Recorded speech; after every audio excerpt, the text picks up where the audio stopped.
Hi, I'm Judy Casale. I'm a local beekeeper here in Castro Valley. I've been keeping bees for almost 20 years. I originally got interested when a beekeeper came and spoke at a gardening meeting I was attending and just explained the importance of honeybees to the environment and for pollination purposes. So we have a lot of fruit trees. It was very important for us to have backyard pollination, and it just seemed like a fun experiment. Right now I'm just lighting the smoker fuel, and this is just compressed cardboard that I get from a beekeeping supply company. And it just creates some nice cool smoke, keeps the bees calm. The theory is that, well, they communicate with each other through scents. They have, you know, different glands that create scents, and one of the scents the guard bees will give off is an alarm pheromone, which will call the rest of the bees to arm if they feel like they're being attacked. So this just masks that, so the entire hive doesn't come out and defend itself because they perceive that they're being, you know, attacked. You hear all that cracking. They glue everything together with propolis. That stabilizes the hive, and it kind of seals any cracks, keeps the hive weather tight, and it's also a really good antimicrobial.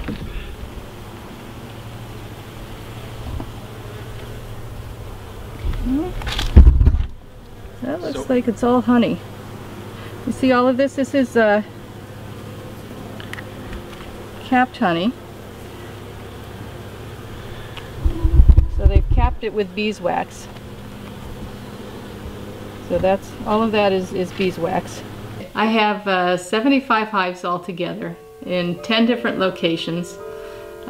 Castro Valley, Pleasanton, Fremont, where else? Lafayette, Livermore, Sonoma, some on a garage rooftop in Hayward. That wasn't my wisest beekeeping decision. But it's been a lot of fun. Always an adventure. The honey, of course, is spun out of the comb, and I'll be able to show you a closer look as we uncap a frame. And then the beeswax, we use all of it. We use everything we get to make candles and lip balms and soaps and lotions. Okay, here we go.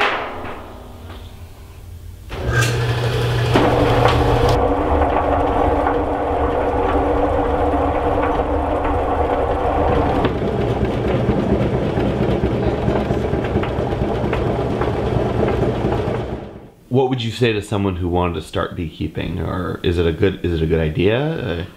How do you get started? I'd want to know why they want to keep bees. If they're doing it because they think they're going to get rich, there are better ways to make a living. Certainly if you enjoy it. Anybody who enjoys gardening will probably enjoy beekeeping. I find that there's a lot of crossover, a lot of gardeners and beekeepers and people who raise chickens. There's kind of that getting back to you know, finding out where your food comes from and getting back to the roots. People are really interested in that now.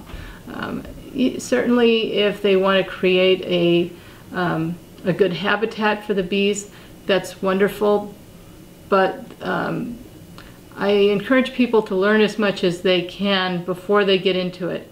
There is some expense involved, there is a learning curve, and I tell people you will lose some hives.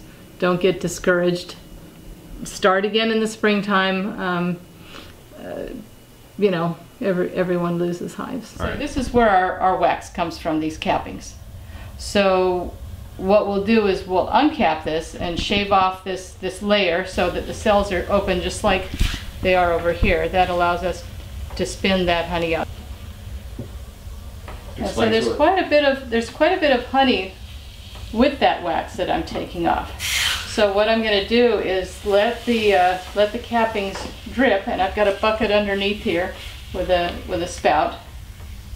So we're going to let the honey drain off. We take our cappings, and in order to separate the wax, the beeswax and the honey, so that we can use the beeswax to make our candles and lotions and soaps, We're going to heat it overnight, very low oven, just enough to melt the wax and get everything melted together, and then when it cools, the wax will rise to the surface. The honey underneath is caramelized, so you can see how much darker it is. Wow. I like to use this for barbecue sauces and glazing tri-tips and chicken on the grill. And then you can see that the beeswax still needs a lot of filtering, and that's one of the reasons why beeswax is so expensive. A lot of people have found allergy relief in local honey. And the theory is that, you know, we saw how we uncap the frame, spin the honey out. Some of those little cells also contain pollen. And so traces of that pollen are in the honey. So rather than having the pollen injected into your skin by an allergist, you're consuming it, you're eating it. I was skeptical. I thought, I can't believe, I've never seen a study. The biologist in me wanted to see a study that proved that it worked. And I have decided that I will never see a study because I don't know any beekeepers who can afford to finance such a study. And the pharmaceutical companies certainly aren't going to finance such a study. So I've had to rely on anecdotal evidence, and I have to say, after keeping bees for almost 20 years, people, you know, telling me that yes, this has worked for my family, we're getting relief. I have to believe them. So, but I also point out to people, if you're allergic to pet dander, dust, mold, it's not going to help. It's just the pollen allergies. That's where you're going to find the relief. So keeping bees in Alameda County, are there any regulations that you have to follow, or ordinances? Or there are some cities that don't allow beekeeping.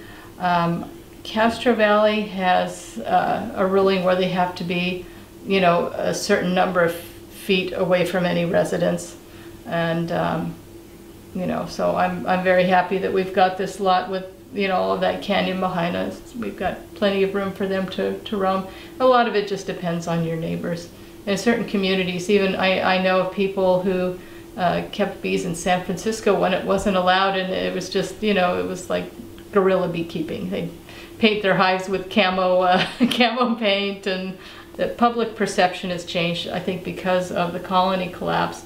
People are realizing how important it is, and you know, and if they want local honey, they're going to have to let local beekeepers keep bees.